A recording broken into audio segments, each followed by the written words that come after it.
People first started sitting outside David Bowie's house in July 1970 in the hope of getting a glance at their hero. You'd think after 35 years I'd have seen him by now.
The man who fell to earth did so in London, England, on January the 8th, 1947, just a few hours after the Lambeth Town Hall clock heralded his arrival by striking 13 times.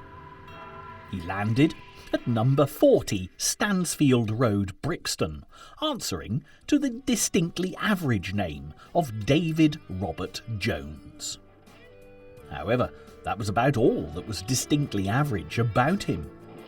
The midwife who delivered him went on record as saying she thought he was an old soul who'd been here before, simply because of his knowing eyes.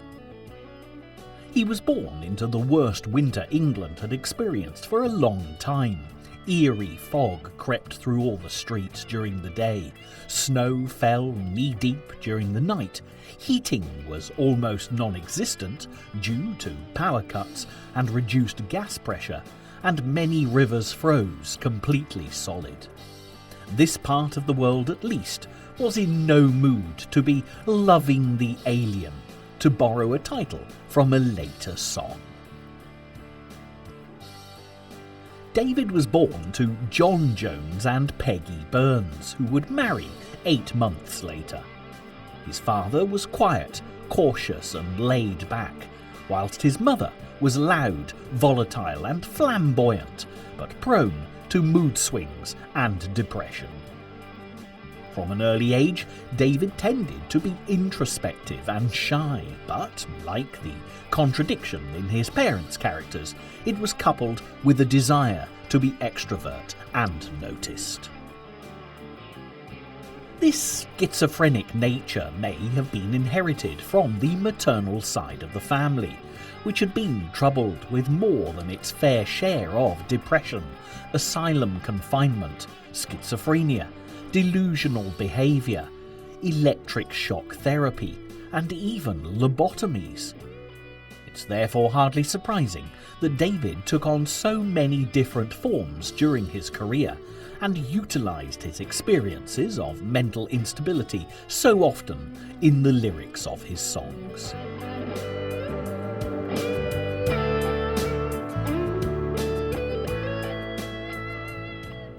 His need for attention, coupled with a desire to be solitary, may have also been linked with the ever-changing household he lived in. In Brixton, he was the only child of his parents, but shared a room with his older half-brother. His semi-sibling was a decade more advanced than David, but was already showing signs of the manic depression, violence, paranoid self-loathing, and more than likely an inherited form of schizophrenia that would lead to a lifetime of serious mental illness.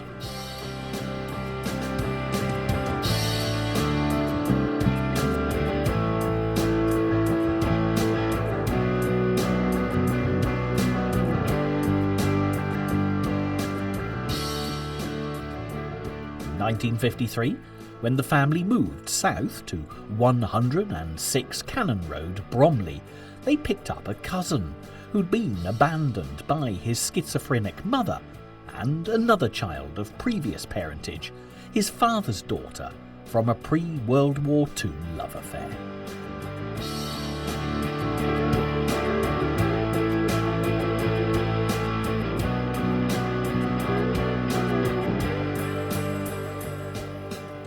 They moved again a year later to another house in Bromley, and then finally settled in a little cottage at 4 Plaistow Grove, Bromley, which overlooked Sundridge Park train station.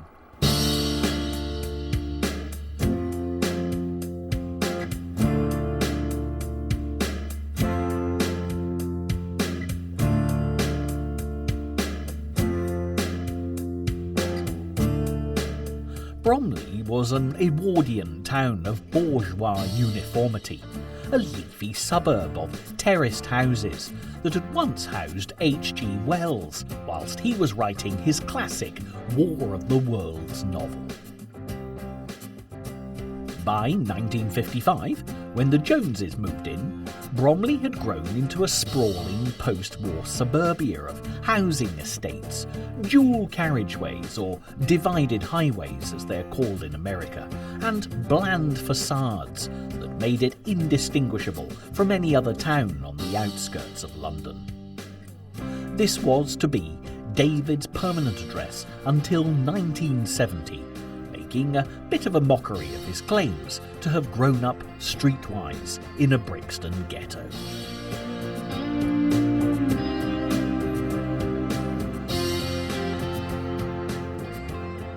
In the same year as the family moved to Plaistow Grove, David was enrolled at Burnt Ash Junior School, where his thin, striking looks and fastidiously neat appearance made him stand out amongst his uniformed classmates.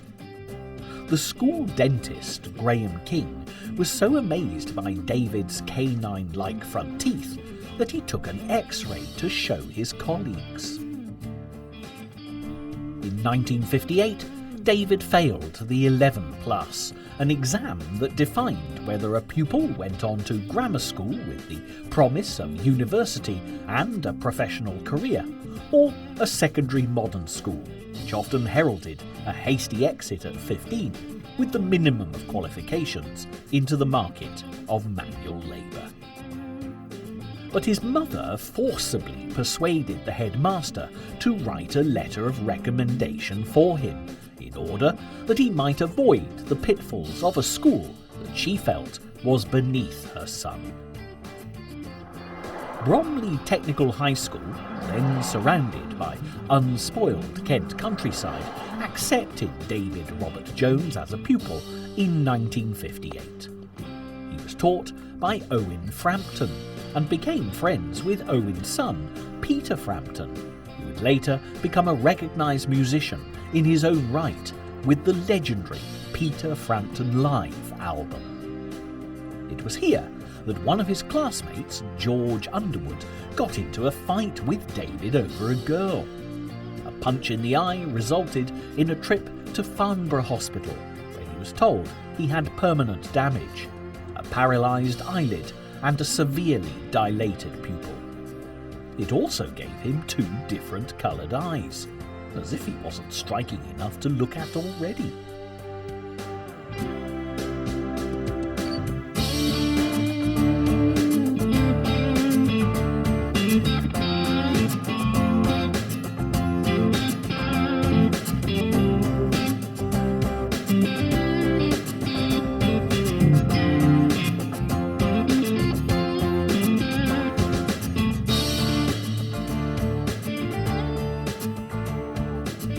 During his time at the Tech, he experienced art, drama, literature and music.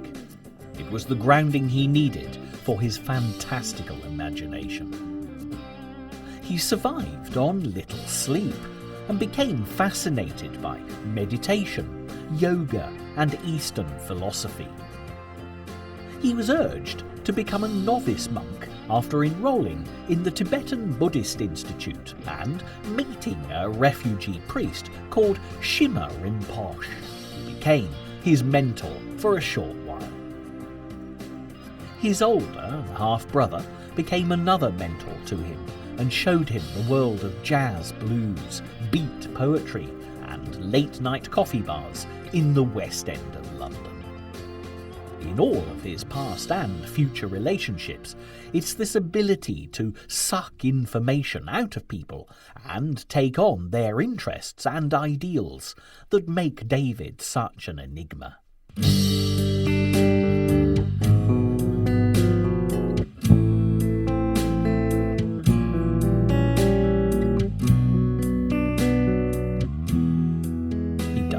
To be a blank canvas on which his life can be painted, whitewashed, and then repainted as many times as he likes.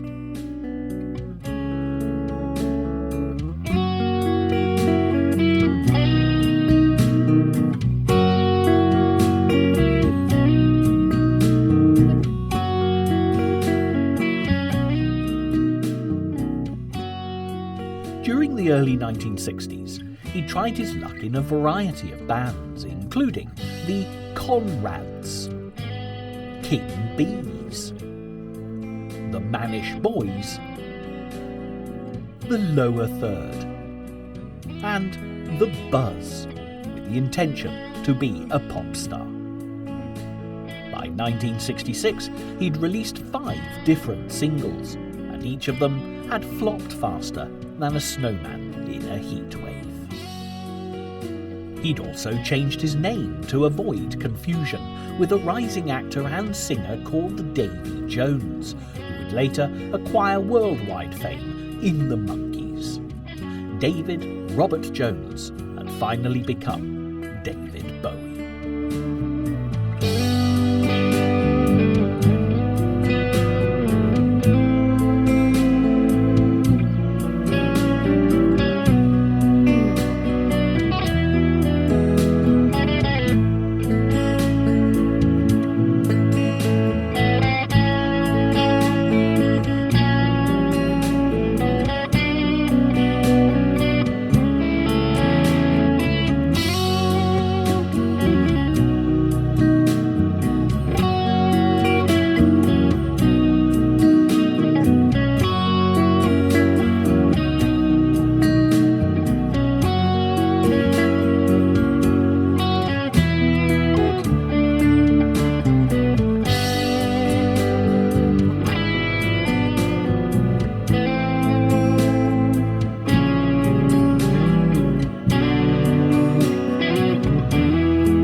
Kenneth Pitt, manager of popular group Manfred Mann, became Bowie's manager too and set about trying to widen his appeal. Bowie had an extreme fixation with Anthony Newley, writer and performer of such songs as Stop the World, I Want to Get Off, whose cabaret-type voice he tried to imitate. Kenneth Pitt tried to broaden David's horizons by exposing him to artists he'd represented, including the Velvet Underground, Bob Dylan and Andy Warhol.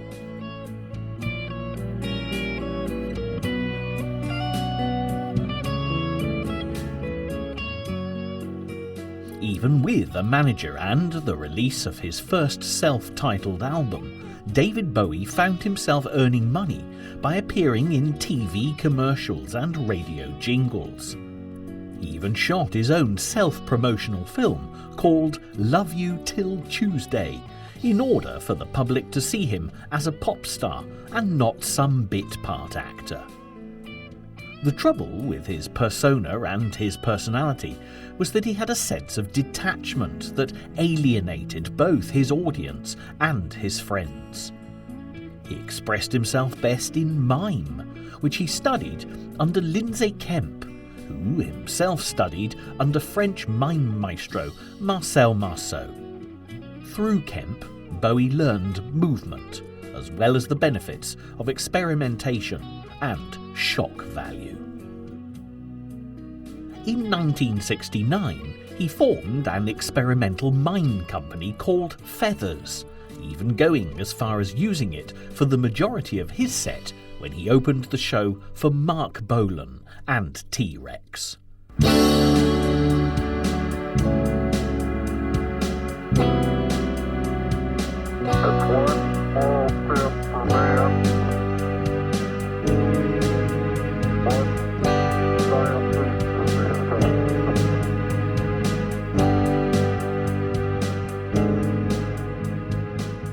It was, of course, in 1969 that man finally achieved an impossible dream and landed on the moon. David Bowie also achieved an impossible dream too, and landed a record in the top 10. Space Oddity was more of a homage to the Stanley Kubrick film 2001: A Space Odyssey than it was to the Apollo 11 moon landings, but it caught the feel of the time and sent him into orbit.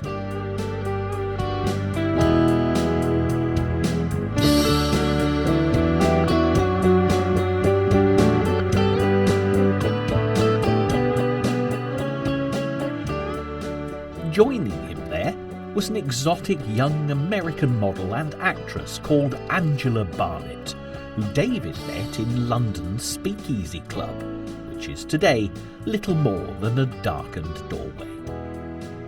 Within hours, Bowie's life was changed dramatically as the pair became lovers and inseparable, even discussing marriage. Unfortunately, at this time, David was dealing with the tortured death of his beloved and supportive father through a severe strain of pneumonia, which added to his emotional vulnerability. David moved with Angela into Haddon Hall, an Edwardian villa in Southend Road, Beckenham, London, which has long since been demolished. Their ground-floor mansion flat was soon adorned with Carnaby Street cast-offs, velvet drapes, and an entourage of friends and acolytes. They married at Bromley Registry Office. However, did they marry in order to allow Bowie a green card so he could try and conquer America, or to allow Angela a work permit to stay in England? Or was the temptation of a very generous cash wedding gift from Angela's parents pushing them into an earlier marriage than they'd planned?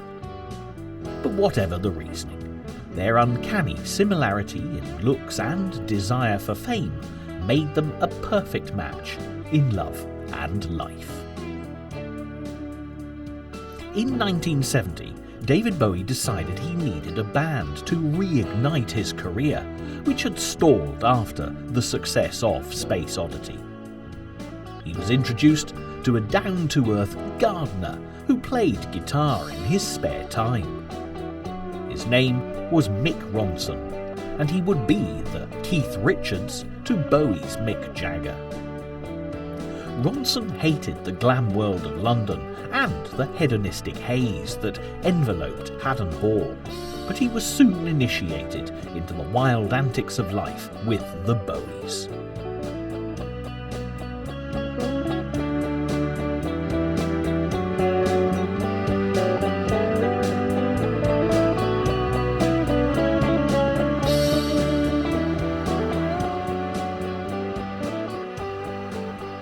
By this time, David Bowie had sacked the loyal Kenneth Pitts as his manager and been taken on by Tony DeFries, a much more strident, dynamic and persuasive character who, like Bowie, was just as eager to promote himself as well as everything that surrounded him.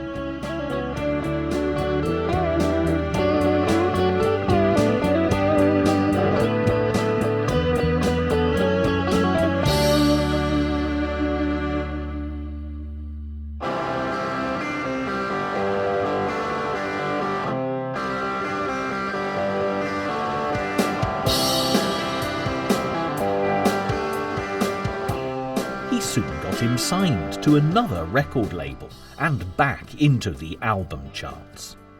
The Man Who Sold the World was released in 1970 and showcased the themes that Bowie would bring to every album: mental illness, sexual experimentation, and philosophical arguments. The cover photo showed David Bowie in a dress, showcasing the bisexuality that he wore as a proud badge throughout the 70s. The album was released to coincide with his tour of America, and fearing a moral backlash, the cover photo was replaced by a painting of Cane Hill Hospital, Streatham, South London. It was a mental asylum where his half-brother had recently been committed. But he was not the only famous relation to have been housed there, as back in the early 1900s, Charlie Chaplin's mother, Hannah, had been a patient at Cane Hill also. Ironically, Charlie Chaplin played a big part in David Bowie's life, starting from his admiration of him when he was studying mime, through to concocting a recognisable costume for fans to identify with, in Bowie's case, the soon-to-be realised Ziggy Stardust, and in Chaplin's case, the Little Tramp, both of which hadn't been thrown together without a thought, as they had led people to believe.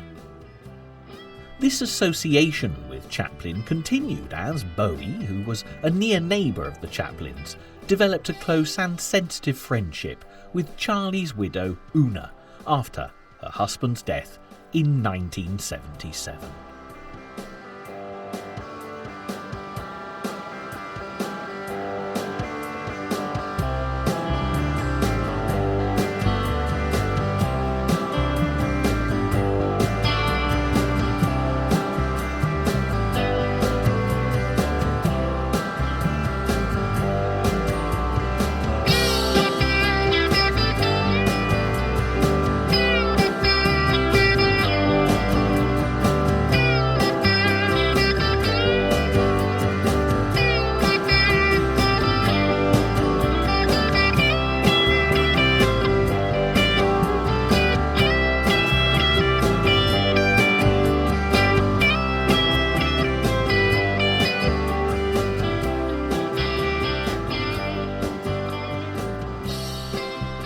After a very quick follow-up album entitled Hunky Dory, Bowie's diverse musical themes and ideas began to emerge into a creative whole.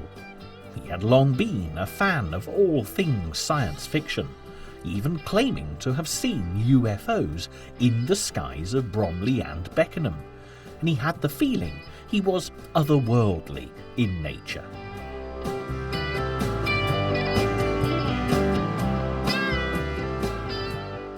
A theory by his wife Angela convinced him that geniuses were called the Light People and came from the planet Mars. She would count Bowie as an extraterrestrial, along with Galileo, Leonardo da Vinci, John Lennon, Isaac Newton, Jimi Hendrix, Mahatma Gandhi, and Bob Dylan. Of course, perhaps the Light People just included famous figures that were thin, in which case Winston Churchill, Barry White, Sigmund Freud, Elton John, Orson Welles and many other portly geniuses would be known as the not-so-light people, who came from the planet Mars bars.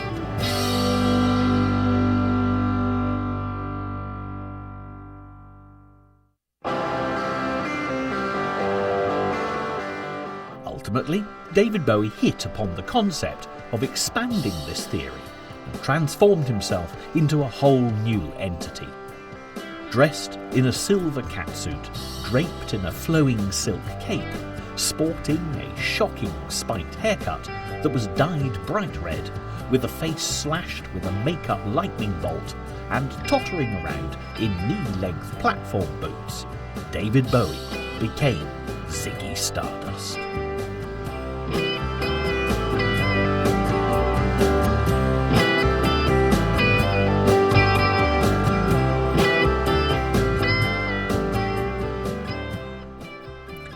1971, David Bowie's son, Duncan Zoe Howard Jones, was born in Bromley on the 30th of May.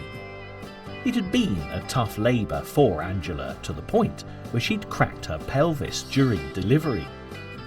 Zoe Jones was the boy's official name, but with characteristic sensibility, which lurked beneath David Bowie's extrovert disguises, Bowie added the Duncan and the Hayward in case his son grew up to be embarrassed of his moniker.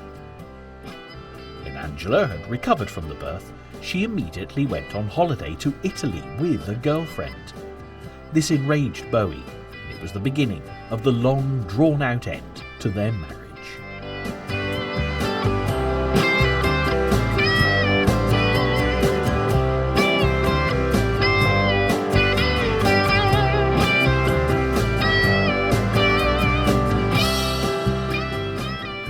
Ziggy Stardust and the Spiders from Mars, as the band had been named, toured England for nearly a year with their watered-down rock opera theatrics, leaving audiences amazed and in awe.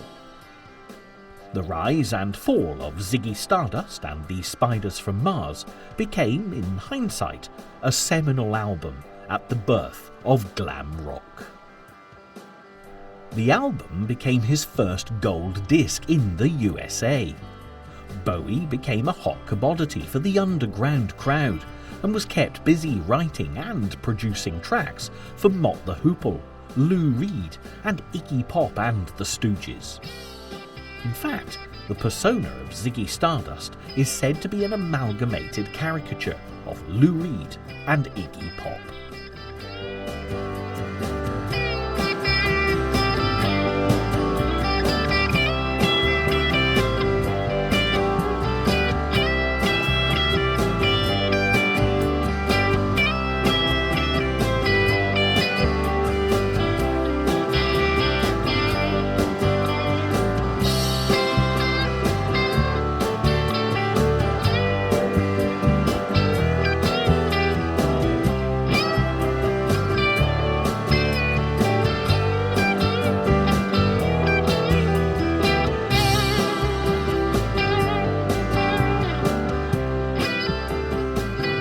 Bowie's two famous sellout concerts at the Rainbow Theatre, London, England, attracted record crowds and glowing reviews.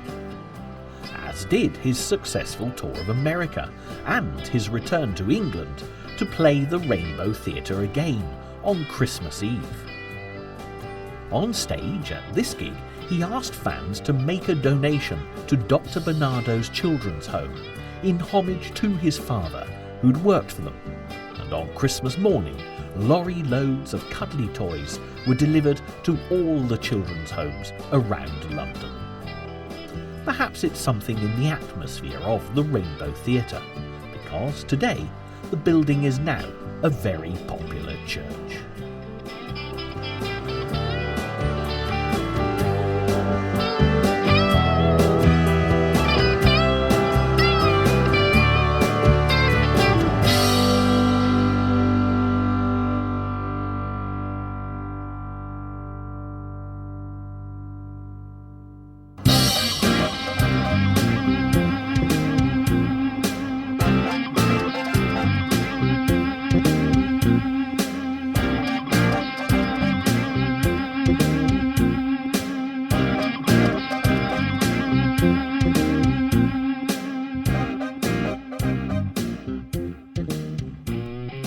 Bowie's good deed was evidently rewarded, as his follow-up albums, Aladdin Sane and Pin-Ups, both went straight to number one, and David Bowie, aka the Jones Boy, from the back streets of London, was now officially a megastar.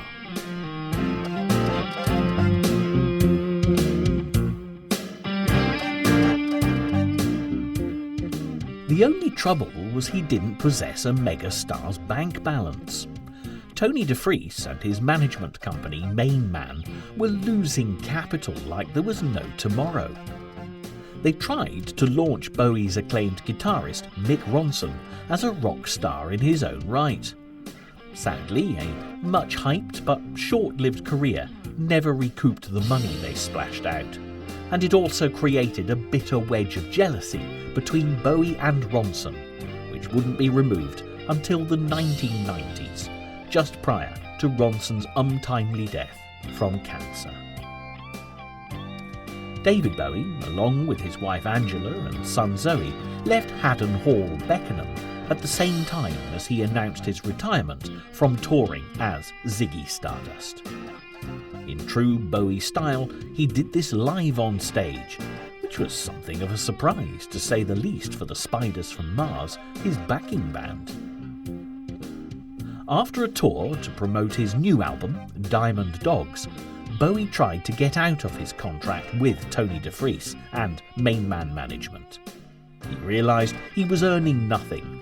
They were spending double of that nothing.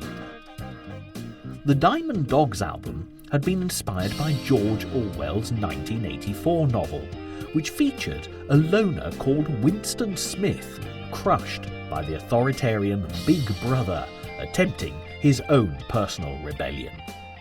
It was an apt metaphor for Big Brother Tony DeFries and the Winston Smith-like Bowie.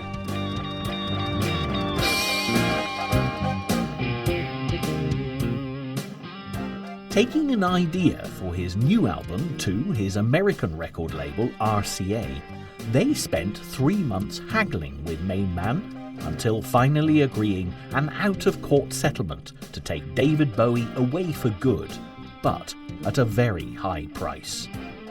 He'd have to pay Main Man 50% of all his royalties from Hunky Dory onwards, and a further 16% of his gross earnings from all sources of income until September 1982. It would be a landmark victory for Tony DeFries, who managed to take $5 million off Bowie over the next 7 years for doing absolutely nothing. Not surprisingly, Davidbowie and Tony DeFries never spoke to each other again.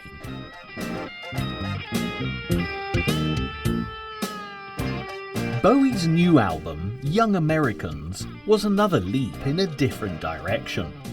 Many British rock stars and rock groups had been influenced by the infectious American R&B of James Brown, Sly and the Family Stone, and the sounds of Motown, but none copied it as slickly or as blatantly as Bowie. The single, Fame, co-written with John Lennon, reached number 1 in the American charts, proving that he was definitely on the right track. Now living in Los Angeles, Bowie became isolated and began to fall down the slippery, self-destructive slope of his own real-life fame. However, in 1976, his portrayal of an alien in the Nick Rogue satire The Man Who Fell to Earth was staggering, and indeed, it seemed to be a role he was born to play. Or transported by a UFO here to play.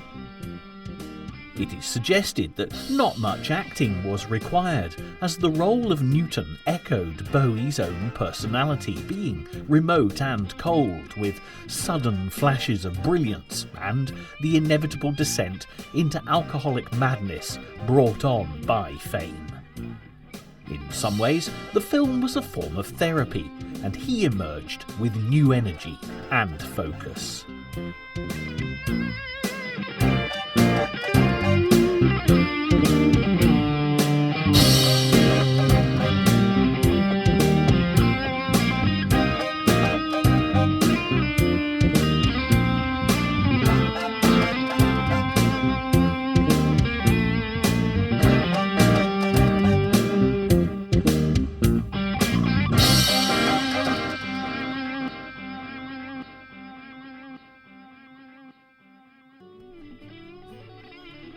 His next album, Station to Station, saw him take on the persona of a line from the title track, The Thin White Duke. To escape what he saw as the cultural wasteland and drug-filled nightmare of Los Angeles, he moved to Berlin, Germany. Almost instantly, he became as austere and autocratic as he perceived the city itself to be, blurring the line between the persona he adopted and the person who adopted it. During his time in Berlin, Germany, he recorded 3 stark albums, all of which would influence the synthesized art rock sound of the 80s. Low, Heroes and Lodger were as far removed from Ziggy Stardust, Young Americans and Diamond Dogs as Hitler was to hippies. To mark the flippancy with which he jumped between projects and surely suggesting an artist who is never creatively happy, he even recorded a Christmas duet of Peace on Earth and The Little Drummer Boy with Bing Crosby, which would be released in 1982 and become an unexpected #1. He also tried to rekindle his marriage to Angela during a rare stay in Switzerland for a week. 7 days does not a marriage make. It wasn't to be, and divorce proceedings dragged on until 1980. In the ensuing battle, David was granted custody of his son, now calling himself Joe rather than Zoe, with Angela virtually disappearing from the scene.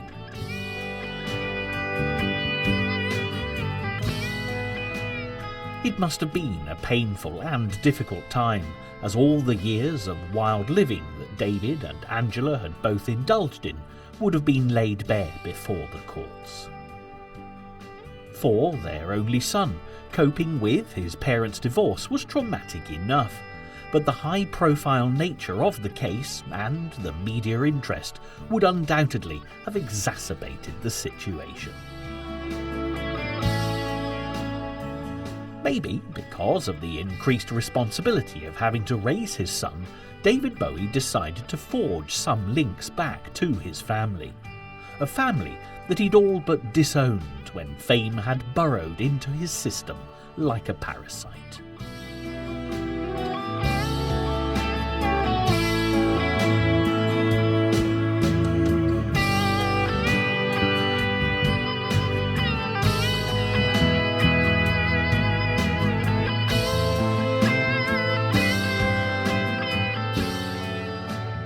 He repaired relations with his mother Peggy and attempted to visit his institutionalised half-brother at Cane Hill Hospital, London, England.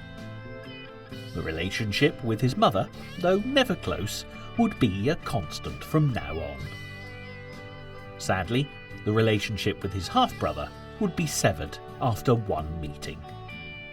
Perhaps Bowie still feared the curse of the mentally unstable maternal side of his family. In 1984, when his half-brother committed suicide on a nearby train track after escaping from Cane Hill Hospital, Bowie didn't attend to the funeral, very possibly fearing that he'd cause a media frenzy. He sent a bouquet of flowers with lovingly crafted words instead.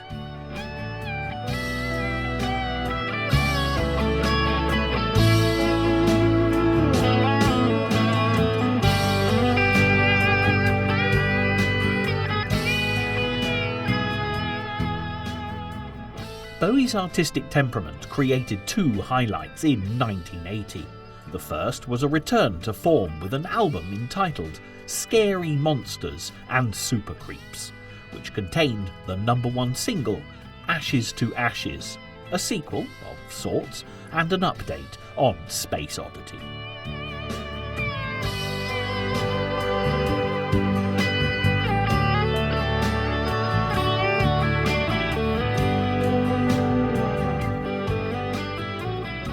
The second was a triumphant turn in the Broadway production of The Elephant Man, a haunting play about John Merrick, the unfortunate Victorian freak show exhibit with the dehumanising strain of elephantitis, a disease that exaggerated huge benign skin and bone tumours.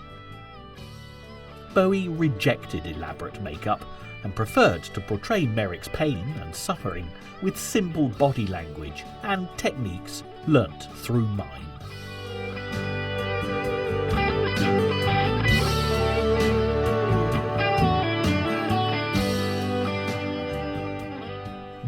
run of the play, John Lennon, Bowie's friend and collaborator, as well as musical genius behind the Beatles, was shot and killed by a deranged fan, Mark Chapman.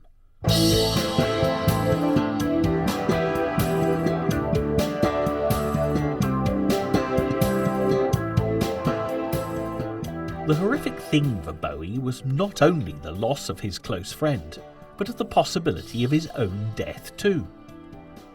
Mark Chapman had attended a performance of The Elephant Man, taken a camera shot of Bowie at the stage door, and then taken a real shot at John Lennon straight afterwards. He admitted to police upon his arrest that if he hadn't been able to kill John Lennon that evening, he would have returned to the theatre to kill David Bowie instead. In his possession was the Elephant Man programme, with Bowie's name ringed in thick black ink.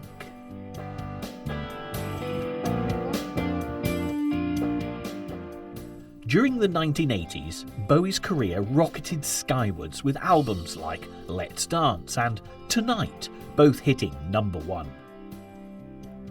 He also became the major draw in such well-received films as the haunting Merry Christmas, Mr. Lawrence, in which he played a prisoner of war in a Japanese concentration camp, and the fantasy Labyrinth, in which he played and sang as Jareth, the Goblin King.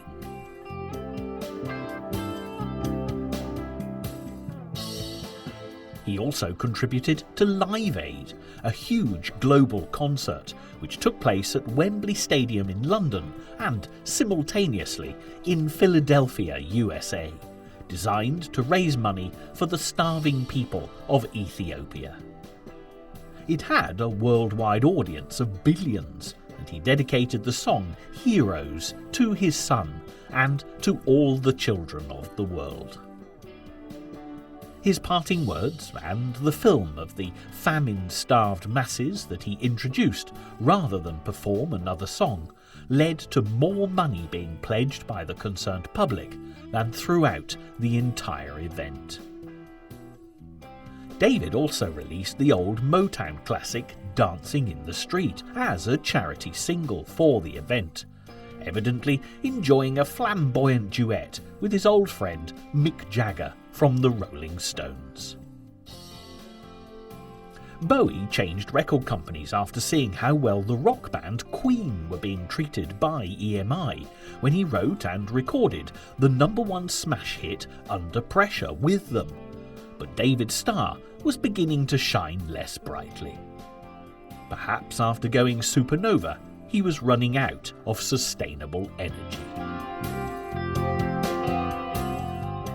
The superficial Glass Spider World Tour, where he reunited with his Bromley Technical High School classmate Peter Frampton, who joined Bowie as lead guitarist, and the 2 albums he made with his newly formed band Tin Machine, alienated his fans.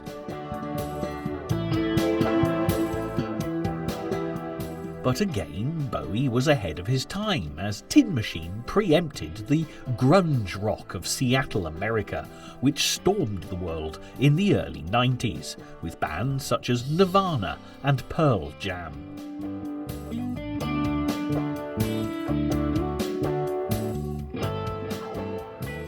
David Bowie's true renaissance came in the 1990s. He met and married the stunningly beautiful Somalian actress and model Iman, who bore him a daughter called Alexandria Zara Jones as the new millennium dawned.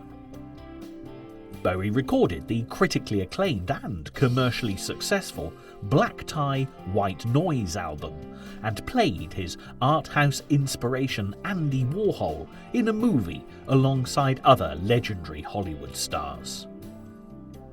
At the Freddie Mercury tribute concert, another huge charity event, this time to raise funds and awareness for AIDS sufferers, Bowie dropped to his knees in front of the huge audience and recited the Lord's Prayer.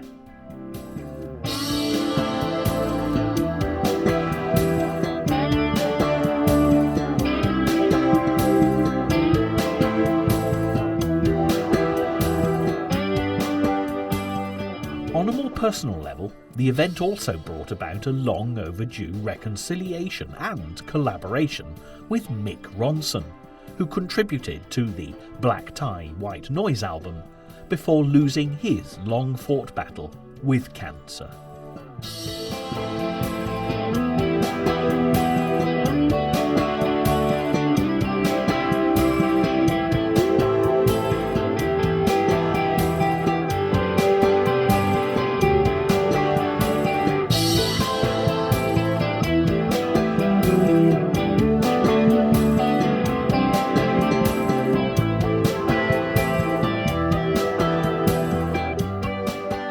To pay tribute to Mick, let's go over to Paul in the studio and see how that rather unique Ronson sound was created. A lot of Bowie's early work was acoustic guitar driven. You'll need a steel-strung acoustic guitar, preferably a dreadnought like this one. They give a very deep and rich sound which is ideal for studio recording. In order to get the thick sound of the early recordings, you'll have to experiment with double-track recording. This is where you record the guitar part twice and pan it hard left and hard right. To create extra depth, you could also add a touch of reverb.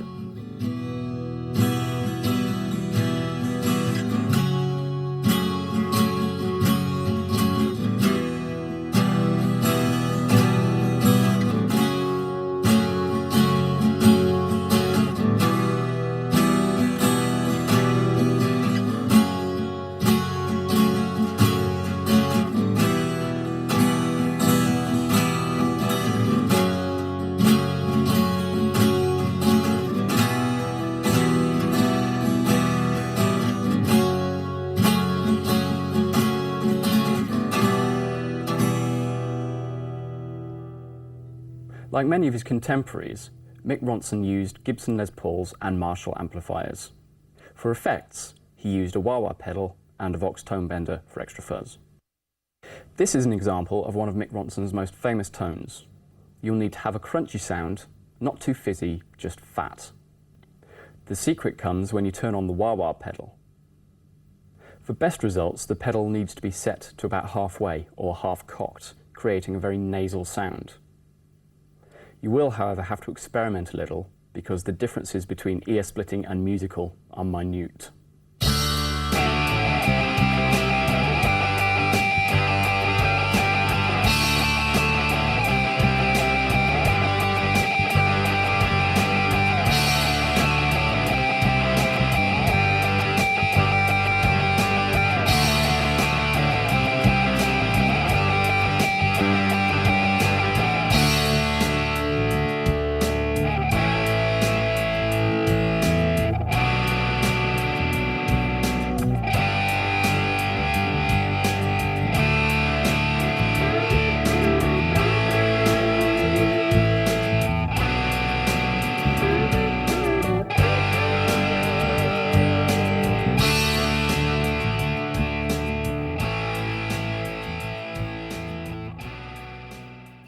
Thanks for that, Paul. We now move on in time to when David Bowie celebrated his 50th birthday by holding a sellout concert in Madison Square Gardens, New York, America, where 20,000 fans sang happy birthday to him.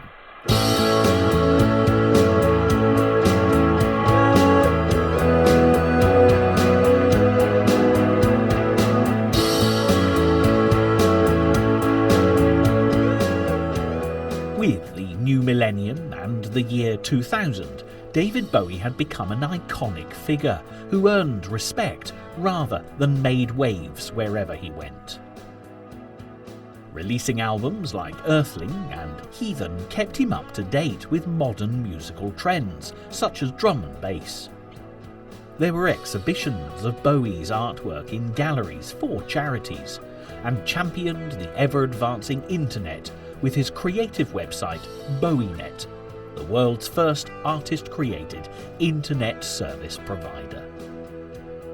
There was also a mammoth worldwide tour to promote his new album, Reality, in 2003. Although undoubtedly a reformed character, Bowie's years of wild, reckless living caught up with him, and the strain of the tour resulted in him needing an emergency heart operation, from which he thankfully quickly recovered.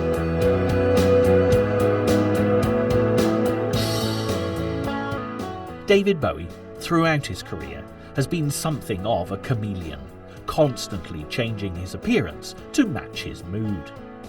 Even now he cannot be categorised, and that alone has made him stand out from the crowd, while affording him the privacy that only a very clever disguise can provide. Bowie is synonymous with change and is as elusive as ever. And even if he was an alien, we would never ever know. With lyrics littered through the decades, full of references to space travel and life on Mars, David Bowie may well remain unidentified, but these days his flying tends to be by private jet, leaving us all to hope that this mighty rock and roll UFO will keep on buzzing planet Earth for an eternity.